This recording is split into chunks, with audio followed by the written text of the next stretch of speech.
Men over 60 crave these 5 kisses, but no woman ever thinks to try them. Welcome to Wise Life After 60. So grateful to have you here.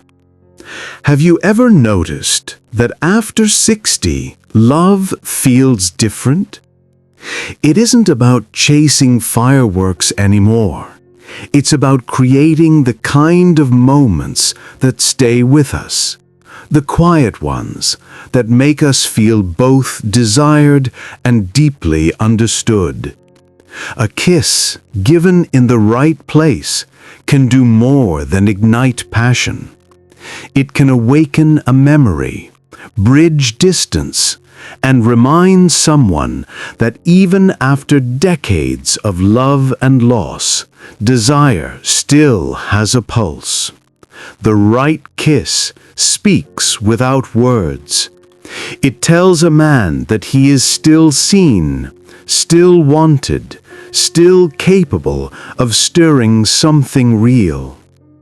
Today's video, we're revealing 5 places men over 60 secretly crave to be kissed, but few women ever think to try.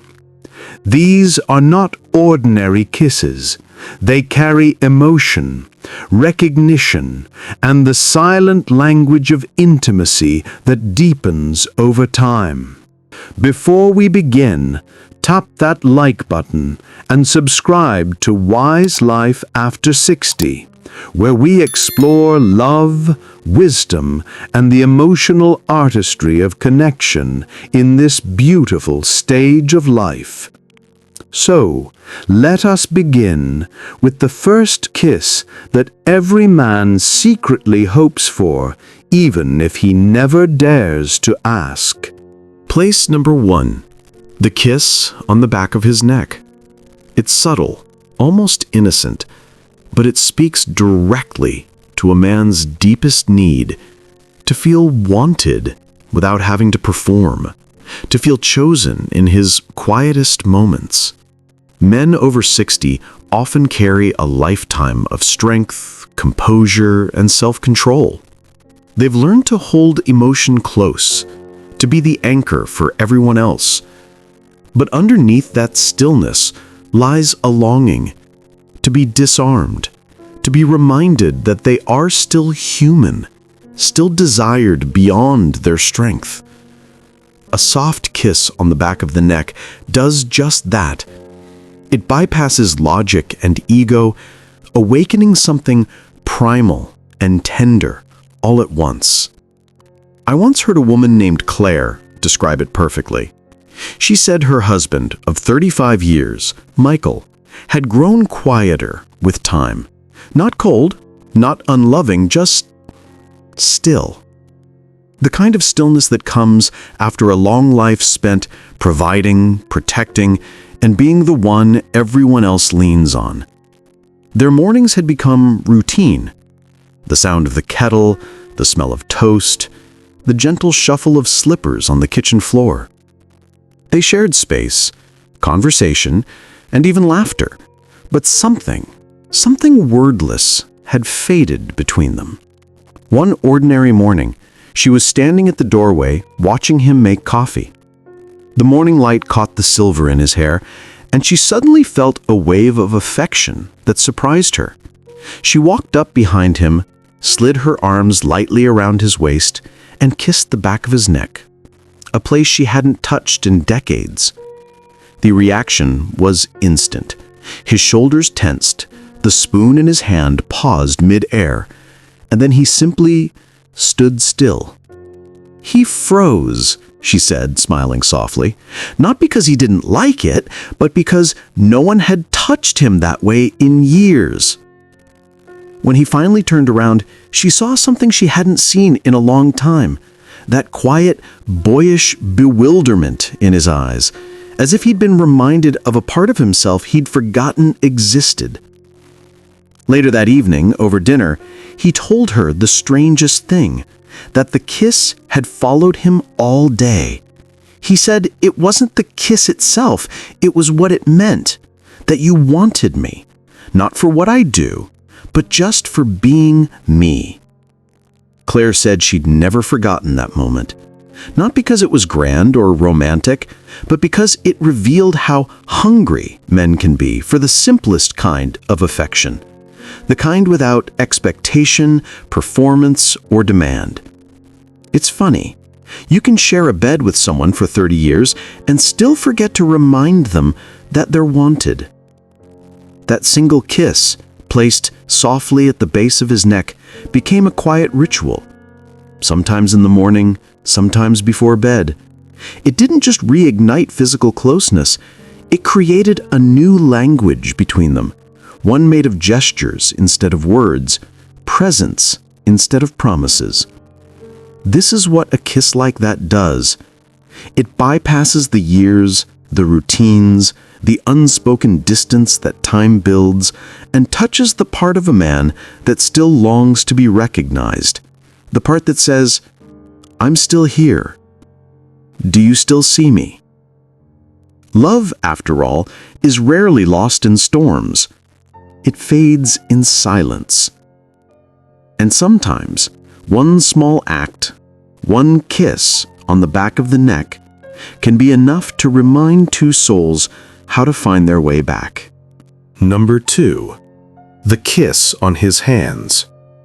It is one of the most underestimated gestures of intimacy, but for a man over 60, it can mean everything. Because by that age, his hands are not just hands. They are his story. They've built, fixed, held, carried, worked, fought, and reached out for the people he loves. When you kiss a man's hands, you're not just showing affection, you're honoring his journey. Many women forget that men, especially in their later years, long to feel respected as much as they want to feel desired. Physical attraction fades and evolves, but the need to feel valued, truly seen for who they are and what they've given, never does. A simple kiss on his hands says, "I see you. I know what you've carried. I know what these hands have done for others." Philosopher Seneca once wrote, "Nothing is more honorable than a grateful heart." A kiss on his hands is gratitude in its purest form, silent, sincere, and powerful enough to heal wounds that words never could. And it's not only for men in illness or old age. Even the strongest, most stoic man softens under that gesture, because it tells him something he rarely hears, that his presence, his effort, his very being still matters. In a world that often forgets to thank men for their quiet contributions, this kind of kiss is a prayer of appreciation. So the next time you reach for his hand, pause for a moment, trace the lines, the veins, the marks of time. Then, without saying a word, kiss it. You'll see something in his eyes, that subtle flicker of humility and tenderness that says he finally feels seen. If you've ever done something simple, something small that made your partner's whole expression soften, share that moment in the comments. Your story might remind someone else that love isn't always loud.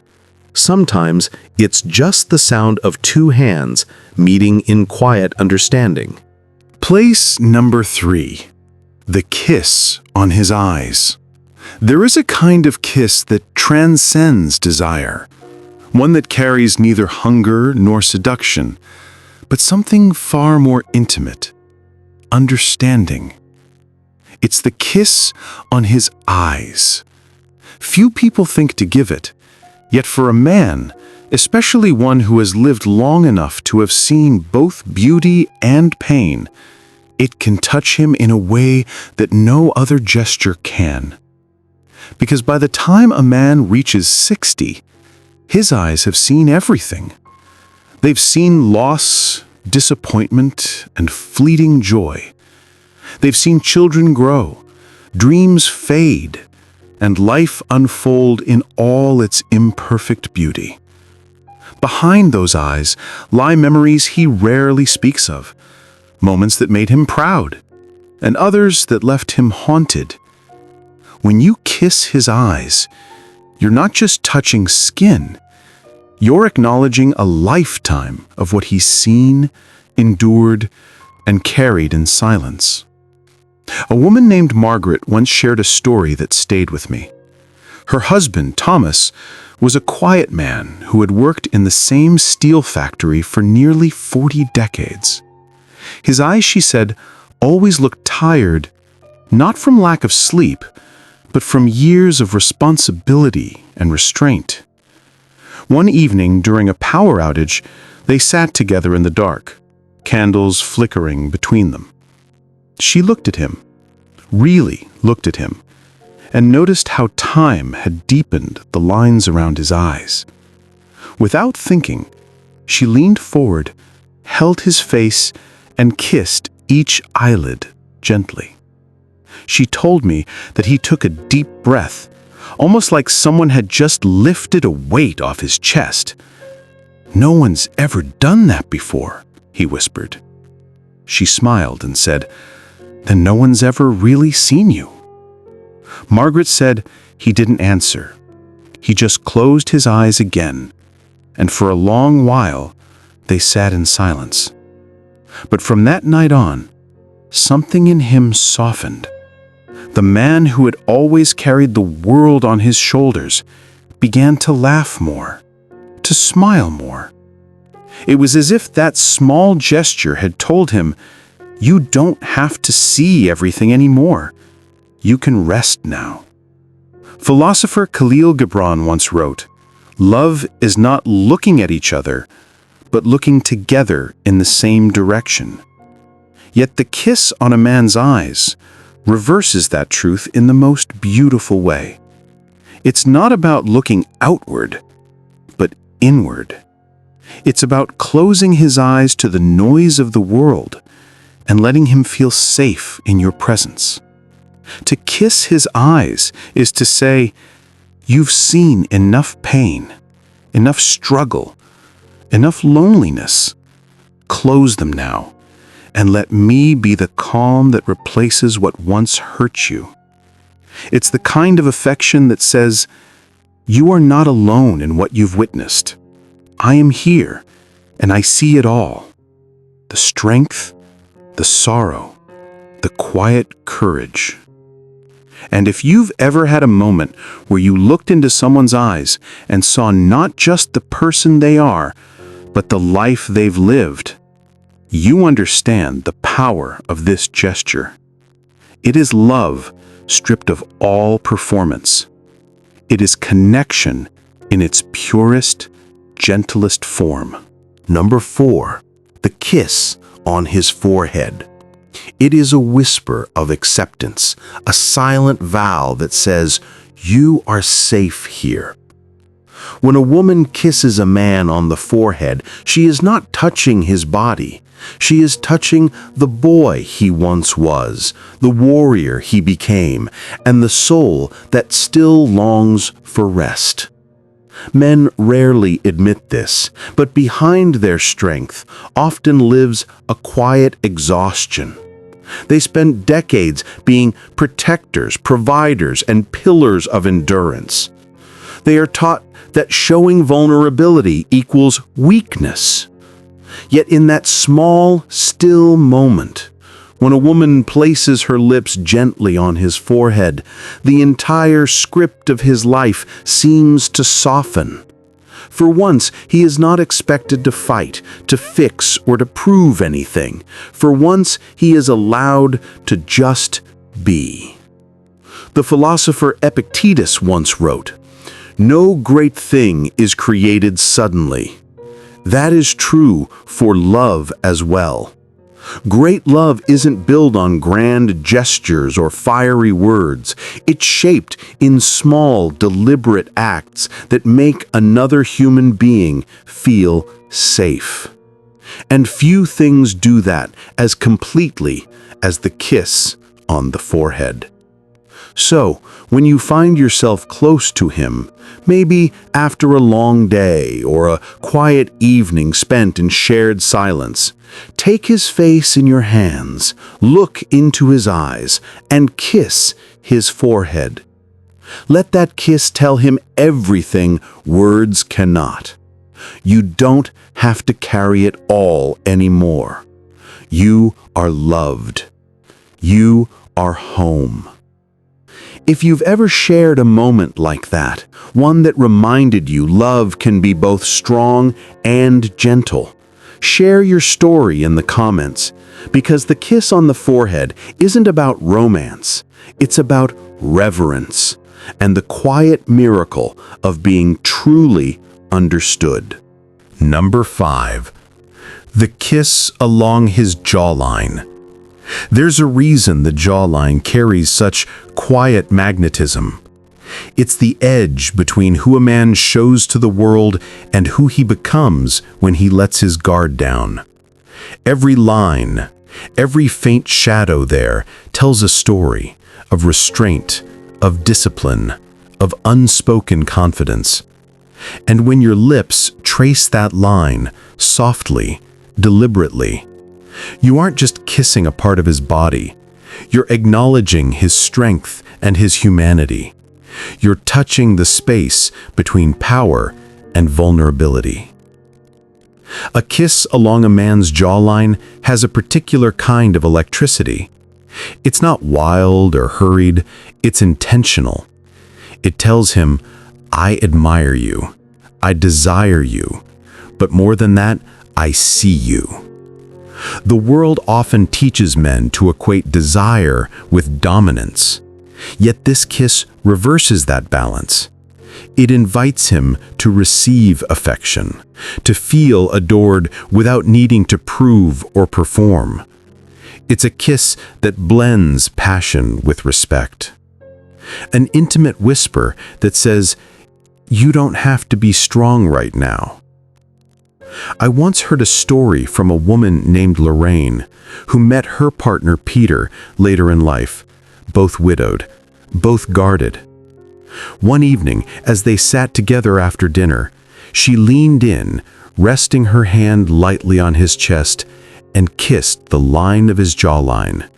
Just once, slow and intentional. He didn't move, she said. He just closed his eyes and exhaled like he'd been holding his breath for years. Later that night, he told her that no one had ever made him feel both masculine and safe at the same time. That one kiss, he said, made me feel known. That's the quiet power of the jawline kiss. It awakens something in him that words rarely can. It's where physical attraction meets emotional recognition, where the primal and the profound coexist. It says, you don't need to chase youth to feel alive. Right here in this moment, you are enough. You are desired. You are seen. So, when you're close to him next, don't rush toward passion or routine affection. Let your fingertips linger on his face. Trace the line of his jawline with reverence, and then let your lips follow. Do it not to seduce, but to remind him that love, when mature, is not about conquest, but connection. As we draw these reflections together, one truth becomes beautifully clear. The most powerful kisses are not about lust, but about language. Each one tells a story words cannot. The kiss on the back of his neck whispers, "You are still desired." The kiss on his hands says, "I see the life you've built." The kiss on his forehead offers peace. "You can rest here." The kiss on his eyes murmurs, "I see your soul." And the kiss along his jawline breathes, "I honor the man you've become." Together, they form a map of love that transcends time. These aren't gestures of youth or seduction. They are symbols of emotional fluency. The ability to speak to the human spirit through touch, through presence, through reverence. As we age, love no longer thrives in the grand gestures, but in the quiet ones. A kiss no longer seeks to ignite, it seeks to connect.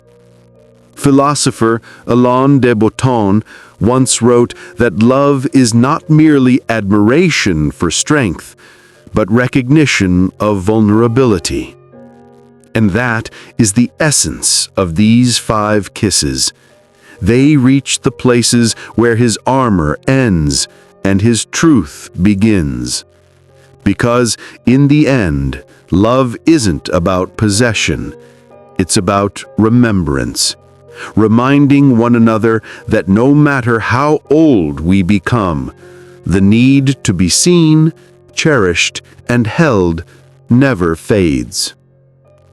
So tonight, when you find yourself beside him, don't reach for the right words.